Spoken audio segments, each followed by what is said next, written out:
Imagine stepping into a luxury car dealership only to be dismissed and humiliated because of your age and appearance. That's exactly what happened to Barron Trump. What unfolded next?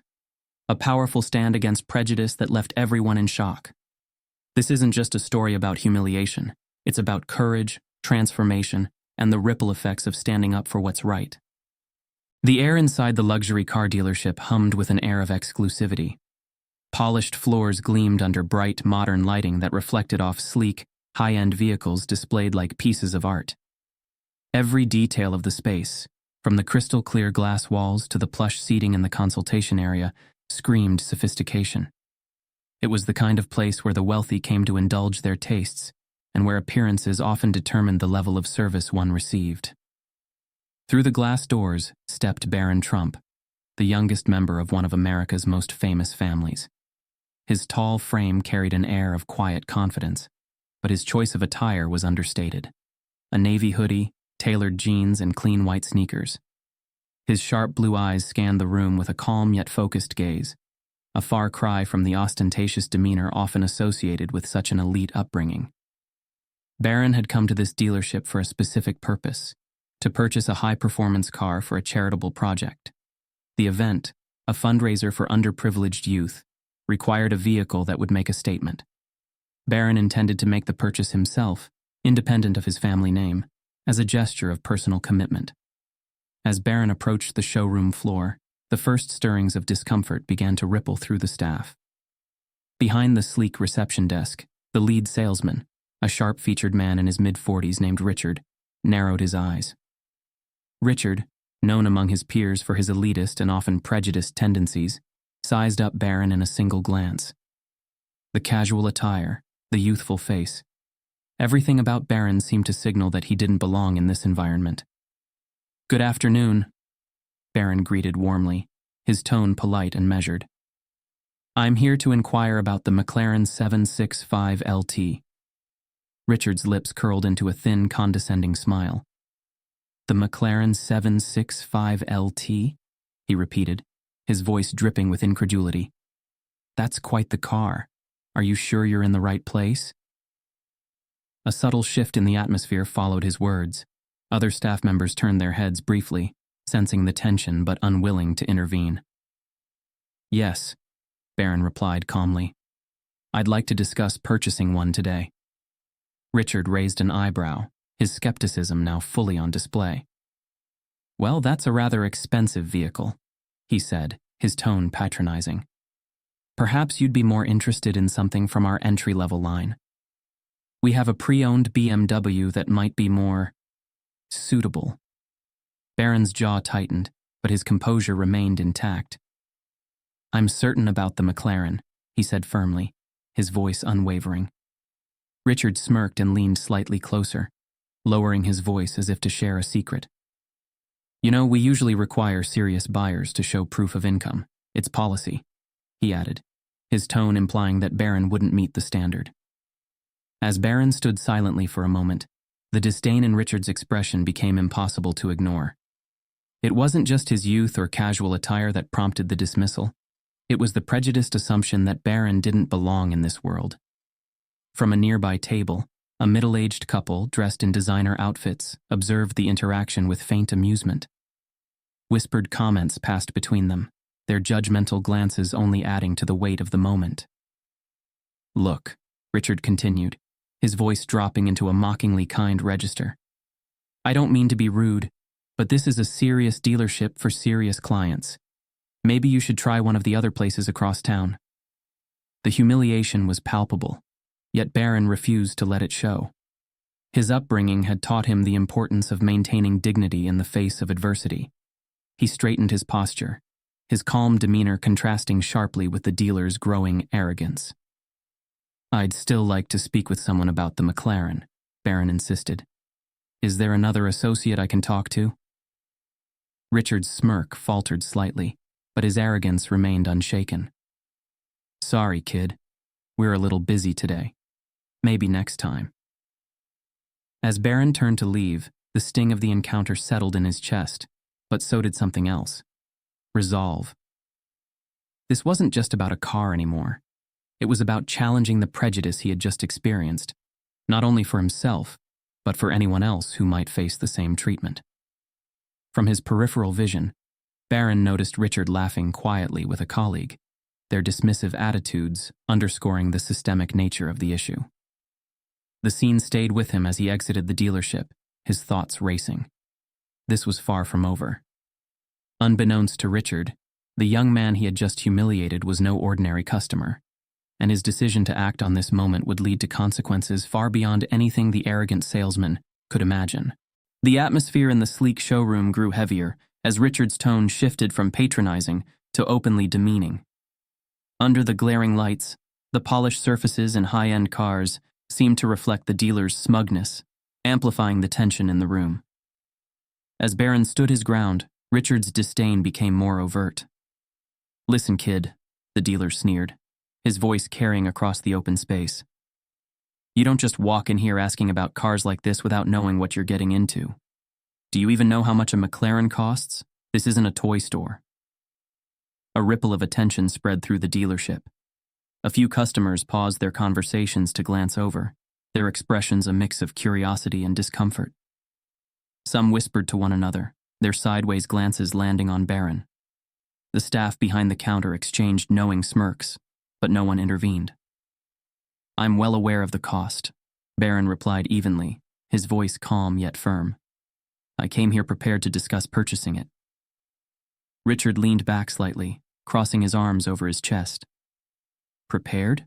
he echoed mockingly. "You're not dressed like someone who's prepared to buy anything in this place. Maybe try coming back when you've got your dad's credit card." The comment stung, but Barron refused to show it. He had heard such remarks before, condescending jabs disguised as humor. But this was different. This wasn't just an offhand comment. It was deliberate, calculated to undermine him. "I don't need anyone's credit card," Barron responded, his tone unwavering. "I have my own resources, and I'm here to make a serious inquiry." Richard laughed, loud enough for everyone nearby to hear. Sure.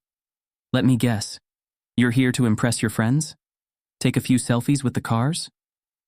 He gestured broadly to the rows of vehicles, his mockery now a full-blown performance. The humiliation was public, and Barron could feel the weight of the stares around him. Some customers avoided his gaze, embarrassed to witness the exchange. Others seemed entertained, their smirks echoing Richard's attitude. "Actually," Barron replied, still composed, "I'm here because I have a specific need for this car. It's for a project I'm involved in." "A project?"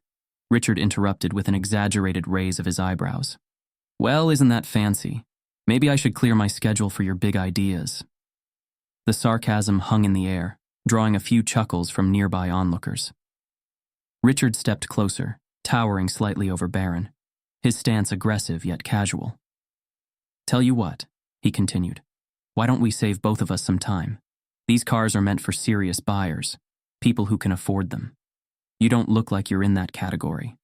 Maybe you'd be more comfortable down at one of those economy dealerships. They've got great deals on used sedans." Barron inhaled slowly, steadying himself against the growing urge to react. He knew the power of his composure and the importance of maintaining his dignity. He wasn't going to let this man push him into anger or frustration. "Are you refusing to show me the car?" Barron asked directly, his voice firm but controlled. Richard's smirk widened. "Refusing? No, of course not.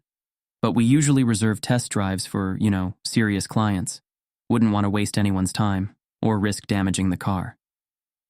The implication landed heavily, the insult cutting deeper than the surface of the conversation. Barron glanced around, noticing how none of the other staff or customers spoke up. Their silence was complicity, allowing the dealer's behavior to continue unchecked. "Understood," Barron said after a pause, his voice steady. "Thank you for your time." As he turned to leave, Richard called after him, his voice dripping with mockery. "Better luck next time, kid. And maybe bring a sponsor with you, someone who actually fits the clientele here." The comment echoed in Barron's ears as he stepped out into the crisp afternoon air. The sting of humiliation lingered, but so did something else. a growing determination. Barron knew this encounter wasn't just about him. The dealer's prejudice was a reflection of a broader issue, a mindset that judged worth based on appearance and assumptions, rather than merit or character. As he walked to his car, he resolved that this would not be the end of the story. Inside the dealership, Richard chuckled as he recounted the interaction to another employee. "You've got to weed out the time wasters, you know," he said with a grin. His colleague nodded, not daring to challenge him. But the wheels of justice had already begun turning, and Barron's quiet dignity was about to set in motion a series of events that no one in the dealership could have anticipated. The quiet hum of Barron's car engine was the only sound as he pulled away from the dealership. The humiliation he'd just endured lingered, but it was no longer raw. Instead, it simmered into a steely determination. This wasn't just about him. It was about the countless others who might have faced similar treatment, but lacked the voice or resources to stand up against it. Barron parked in a quiet corner of a nearby lot, his phone in hand. As he scrolled through his contacts, he reflected on the dealer's sneering comments, the laughter of the onlookers, and the silence of those who could have intervened. It wasn't the first time he'd witnessed prejudice cloaked in arrogance, but this time, he resolved, it wouldn't end with him walking away quietly. Leaning back in his seat, Barron dialed the first number, his father. Despite the weight of his last name, Barron had always sought to carve his own path, but he knew the value of his family's experience and influence in situations like these. After briefly recounting the incident, he paused, waiting for a response. "That's unacceptable," came the firm reply. "But you already know what you have to do." Barron nodded, a faint smile tugging at the corner of his mouth. His father's trust in him was clear, and it strengthened his resolve. He made another call, this time to an old mentor who had spent decades advocating for corporate accountability. Together, they discussed the implications of the dealer's behavior, not just on an individual level, but on a systemic one. "This isn't just about calling out bad behavior," the mentor advised. "It's about ensuring it doesn't happen again. Use your platform wisely." Barron's next step was a carefully worded email to the corporate headquarters of the luxury car brand. In it, he detailed his experience with the dealership, attaching a short video clip he had discreetly recorded during the interaction. The video didn't just capture the dealer's dismissive tone, it also showed the silent complicity of the staff and the discomfort of other customers who had witnessed the scene. He didn't demand retribution. Instead, he offered a solution. A private meeting to discuss how the brand could implement policies to prevent discriminatory behavior, ensuring a more inclusive and respectful experience for all customers. The response was swift. Within hours, a senior executive reached out, apologizing profusely and requesting an immediate meeting. Barron agreed, but on his terms, it would be discreet, without media attention, focusing solely on accountability and reform. The meeting was arranged for the next day at a nearby corporate office. As Barron prepared, he reviewed the points he wanted to address. This wasn't about seeking personal validation. It was about leveraging the incident to create meaningful change. He thought about the young professionals who might walk into that dealership, full of hope, only to be dismissed and disrespected. The following afternoon, Barron arrived at the sleek glass building housing the corporate offices. Dressed sharply yet understated, he exuded quiet confidence. In the conference room, he was greeted by a panel of executives, their expressions a mix of concern and unease. "I appreciate you taking the time to meet with me," Barron began, his tone measured but firm. "I'm not here to point fingers, but I believe what happened at your dealership is symptomatic of a larger issue, one that could severely damage your brand's reputation if not addressed." He recounted the incident with clarity, sparing no details about the dealer's behavior or the culture of bias that had allowed it to persist. Then, he presented his proposal. Number 1. Mandatory sensitivity training. A comprehensive program for all employees, focusing on unconscious bias and respectful customer engagement. Number 2. Regular audits. Anonymous evaluations of dealership interactions to ensure accountability. Number 3. A public commitment. A statement from the company acknowledging the issue and outlining steps to foster inclusivity. The executives listened intently, some taking notes, others nodding in agreement. When Barron finished, the room was silent for a moment before the head of the panel spoke. "Mr. Trump, on behalf of our company, I want to sincerely apologize for what you experienced. Your recommendations are not only fair, but necessary. We'll begin implementing them immediately." As Barron left the meeting, he felt a sense of accomplishment, not for himself, but for what this meant for others who might have faced similar prejudice. The power dynamic had shifted. No longer was he the young man being dismissed and humiliated in a showroom. He was now a catalyst for change, using his voice to demand better from those in positions of authority. In the days that followed, the dealership's staff received an official notice about the upcoming changes, and the offending dealer was quietly removed from his position. But for Barron, this was just the beginning. His actions had sparked a broader conversation, one that would ripple far beyond the polished floors of a single showroom. The air was electric at the luxury car dealership a few days later. Business carried on as usual, the showroom bustling with potential customers examining the sleek vehicles on display.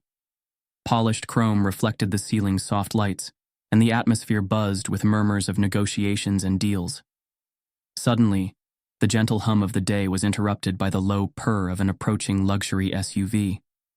The doors swung open, and Barron Trump stepped out, accompanied by a small group of sharply dressed individuals, including a trusted advisor and a family friend with a significant business reputation.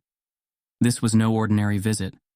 Barron, now dressed in a tailored navy blue suit with a crisp white shirt, exuded quiet authority. His confident stride and poised demeanor commanded attention.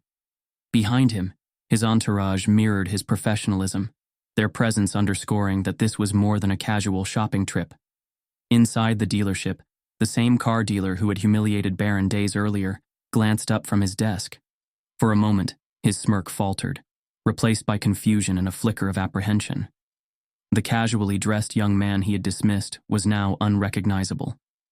Customers and staff turned their heads, their curiosity piqued by the impressive group entering the showroom. Barron's eyes scanned the room calmly, his gaze landing on the dealer. Without a word, he made his way toward him, the soft click of his shoes on the polished floor reverberating in the suddenly quiet showroom. "Mr. Trump," the dealer stammered, standing abruptly, his smirk replaced by a nervous smile. "Welcome back. It's an honor to have you here today." Barron didn't respond immediately. Instead, he folded his hands in front of him, allowing the weight of the moment to sink in. The other staff, now realizing Barron's identity, scrambled to appear helpful, offering refreshments and invitations to view the dealership's most exclusive models. But Barron's attention remained on the dealer, who was now visibly uncomfortable. "Do you remember me?" Barron asked, his tone calm but firm. Of course," the dealer replied quickly, sweat forming at his temples. "I apologize for any misunderstanding last time. We'd be happy to offer you our best service today."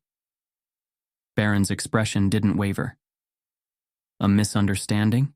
he echoed. "You refused to serve me. You mocked me in front of other customers. Do you recall your exact words?" The dealer's face flushed, his mouth opening and closing as he struggled to respond. Barron took a step closer, lowering his voice but increasing its weight.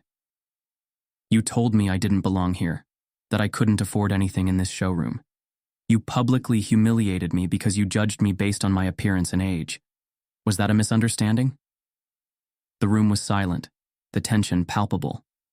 Customers watched with wide eyes, whispering among themselves, while the staff froze in place, unsure whether to intervene or retreat.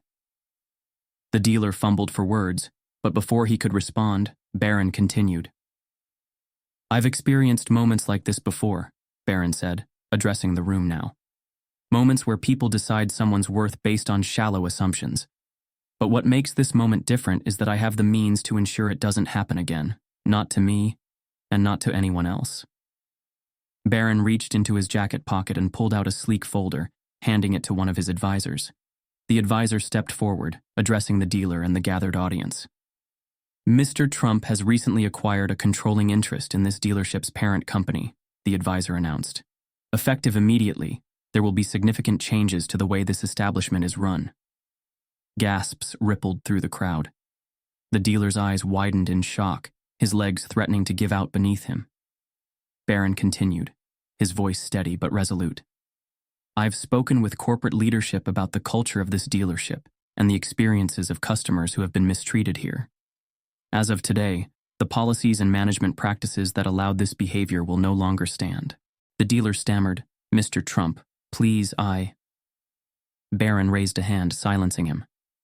Your actions have consequences. You're not just losing this job, you're losing the trust of your colleagues, your customers, and this community. Prejudice has no place in a business that serves the public. The advisor stepped forward again. Additionally, Mr. Trump has partnered with a rival dealership chain to implement new customer experience standards. These standards will be adopted across all branches under this company's name. The dealer's face drained of color as he realized the depth of Barron's influence. This wasn't just a reprimand. It was a complete overhaul of the system that had allowed his behavior to flourish. As Barron turned to leave, the staff scrambled to recover. Some approached him with apologies. Others stood in stunned silence, unsure how to respond. Customers murmured among themselves, some applauding quietly as Barron walked past. Outside, Barron paused near his car, taking a deep breath. His calm exterior belied the emotions swirling within him. He hadn't done this for revenge. He had done it to set a precedent, to ensure that respect and decency became the standard, not the exception. As he stepped into his vehicle, the dealer watched from the showroom, now a powerless observer in a story he had unwittingly set in motion. The luxury car dealership, once a symbol of exclusivity and judgment, was now poised to become a beacon of fairness and professionalism, all because Barron had refused to let prejudice define the outcome. The incident soon made headlines, sparking conversations about the power of standing up against discrimination. Barron's actions resonated far beyond the dealership, inspiring others to challenge bias and demand accountability. For the dealer, it was a harsh lesson in humility. For Barron, it was a step toward a future where dignity and respect weren't privileges but rights. And for everyone who witnessed or heard about the event, it was a reminder that change starts with the courage to take a stand. The aftermath of Barron Trump's unexpected confrontation with the arrogant dealer reverberated through the gleaming showroom like the echo of a thunderclap. The air, once tense with anticipation, was now thick with silence, punctuated only by hushed whispers and the occasional click of heels on the polished floor. The dealer stood frozen, his previously smug demeanor replaced by a pale, almost ghostly expression. The weight of public exposure pressed heavily on him. Customers exchanged knowing glances, their earlier sympathy toward the dealer now replaced with quiet disdain. Some murmured in agreement with Barron's words. Others avoided eye contact altogether, uncomfortable with the spectacle, but silently understanding its necessity. The staff fidgeted nervously in the background. For some, the dealer's humiliation was justified. A long overdue reckoning for someone whose arrogance had alienated colleagues and customers alike. For others, it was unsettling, a harsh reminder that their workplace culture was under a microscope. A younger salesperson, who had witnessed the earlier interaction but remained silent, hesitated before stepping forward. Mr. Trump, she said softly, her voice trembling with a mix of nerves and resolve. I'm sorry for what happened. It wasn't right. Her words, though simple, carried the weight of a burgeoning recognition within the staff. The dealer, now visibly shaken, attempted to stammer out an apology. Mr. Trump, I didn't realize. Barron raised a hand, silencing him. His expression was calm but firm. This isn't about realizing who I am, he said evenly. It's about treating everyone with respect, regardless of who they are or what you assume about them. Despite the humiliation the dealer had caused him, Barron remained poised. His decision to address the incident publicly wasn't fueled by revenge, but by a desire to send a broader message. I could demand your dismissal, Barron said, his voice measured. But that wouldn't fix the problem. What needs to change is the mindset that allowed this behavior to happen in the first place. Turning to the dealership's staff and customers, Barron continued. We've all been in situations where we've judged or been judged unfairly. The key is learning from those moments and ensuring they don't happen again. This isn't about punishment. It's about accountability. His words landed with a quiet power. Customers who had been passive onlookers now nodded in agreement, inspired by Barron's grace and clarity. Even those who had initially felt awkward witnessing the confrontation began to appreciate its purpose. Before the scene could dissolve completely, two sharply dressed executives entered the showroom, their hurried steps and anxious expressions revealing they had been summoned. The senior executive, a composed woman in her late 50s, approached Barron directly. "Mr. Trump," she began, her tone apologetic but professional. "On behalf of the dealership and our parent company, I extend my deepest apologies for your experience here. This behavior is unacceptable and does not reflect our company's values." The staff watched intently, their fate seemingly tied to what would unfold next. The executive continued, "We are launching an internal review of our policies and employee training programs. Effective immediately, there will be mandatory training for all staff to address unconscious bias and improve customer service standards." Barron nodded, acknowledging the apology. "I appreciate your commitment to change," he said, "but understand that this is about more than my experience. It's about ensuring that no one, regardless of their background, feels unwelcome or disrespected in your dealerships again." The executive agreed emphatically, promising that the incident would serve as a turning point for the company's culture. Outside the dealership, news of the confrontation began to spread. Customers who had witnessed the scene took to social media, sharing their accounts of Barron's dignified response and the dealer's behavior. Within hours, the story trended, sparking widespread discussions about discrimination in professional settings. Some responses praised Barron for his composure, with one post reading, "Barron Trump could have walked away, but instead he stood up for what's right. This is how you handle prejudice, with grace and action." Others expressed outrage at the dealership, demanding more transparency about the changes they claimed to implement. The dealer, meanwhile, found himself at the center of a public storm. His face became a symbol of arrogance and prejudice, drawing criticism from all corners of the internet. Yet, even in his humiliation, Barron's decision not to seek revenge left room for the dealer to learn and grow. For Barron, the incident wasn't just about addressing a single act of discrimination. It was about using his platform to inspire broader change. As he sat in the back seat of his vehicle, leaving the dealership behind, he reflected on the responsibility that came with his influence. "It's not enough to fight back," he thought.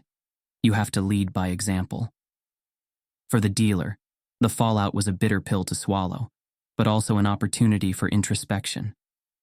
Stripped of his previous confidence, he began to understand the implications of his actions, not just for himself, but for the people he had wronged over the years. Whether he would take the chance to change was a question only time could answer. In the days that followed, the dealership made visible efforts to rebuild its reputation. They held press conferences, shared updates on their new training initiatives, and worked to foster a culture of inclusivity. Customers returned cautiously, some out of curiosity, others to support the changes Barron had inspired. For those who had been present that day, the lesson was clear. Standing up to prejudice, even in small moments, could create ripples of meaningful change. As for Barron, he didn't dwell on the incident. Instead, he focused on the future, using the experience as a reminder of the power of integrity and the importance of standing up for what's right, even when it's easier to walk away. The echoes of the confrontation at the dealership resonated far beyond its gleaming showroom. The event became a turning point, not just for the staff involved, but for the dealership's entire corporate culture. Barron Trump's dignified response had shifted the narrative from humiliation to hope, sparking a wave of introspection and reform. The dealership wasted no time implementing change. Within weeks, new policies were rolled out, including mandatory inclusivity training for all employees, a revised customer service code, and stronger accountability measures for discriminatory behavior. A sign placed prominently at the dealership's entrance read, "Every customer respected, every voice heard." The management team worked tirelessly to rebuild their image, issuing public apologies and highlighting their commitment to fairness. The same showroom that had once been a stage for arrogance and bias now buzzed with a renewed sense of purpose. Staff members who once hesitated to challenge systemic issues now spoke up, empowered by the new direction. Customers of all backgrounds began to frequent the dealership, drawn by its commitment to equity. The dealership didn't just survive the controversy, it thrived, becoming a model for inclusivity and fairness within the industry. News of the incident, bolstered by social media and headlines, spread across the globe. Articles praised Barron Trump for his composure and courage, casting him as an unexpected champion for dignity and justice in luxury spaces. Talk shows, opinion columns, and viral posts dissected the incident, using it as a lens to examine prejudice in high-end industries. The story struck a chord with people from all walks of life. Many shared their own experiences of being judged unfairly, while others reflected on the need for empathy and change. Conversations about inclusivity in luxury spaces gained momentum, prompting other businesses to reevaluate their practices. Barron's actions inspired a ripple effect that reached far beyond the dealership. His decision to confront injustice not with anger, but with grace and purpose, became a beacon for others who faced similar challenges. Sitting in a quiet corner of his home, Barron reflected on everything that had transpired.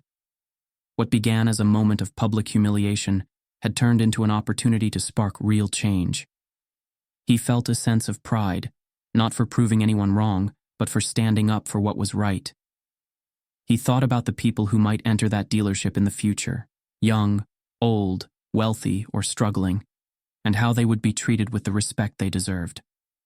That thought alone made the ordeal worthwhile.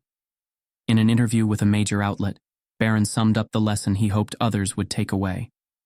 Sometimes, life puts us in situations where we can walk away quietly or take a stand. I chose to take a stand, not for myself, but for the countless others who face the same struggles without the platform to fight back. Change starts with a single moment, but its impact can last a lifetime. As the interview aired, the world listened. The story became more than just an isolated event. It became a movement. People began to see that no act of prejudice, no matter how small, should go unchallenged. The story ends with Barron visiting the dealership months later. He is greeted warmly, not just as a respected customer, but as the catalyst for their transformation. Watching the staff treat each guest with kindness and professionalism. Barron smiles, knowing that his actions created a legacy far greater than he imagined. Through his quiet strength and unwavering principles, Barron Trump had turned an experience of humiliation into an inspiring tale of justice, dignity, and hope, proving that one person's courage can change everything. What would you do if faced with such injustice? Share your thoughts in the comments below, and don't forget to like, subscribe, and hit the notification bell for more stories of courage and transformation that inspire change. Together, let's build a world where dignity and fairness are for everyone.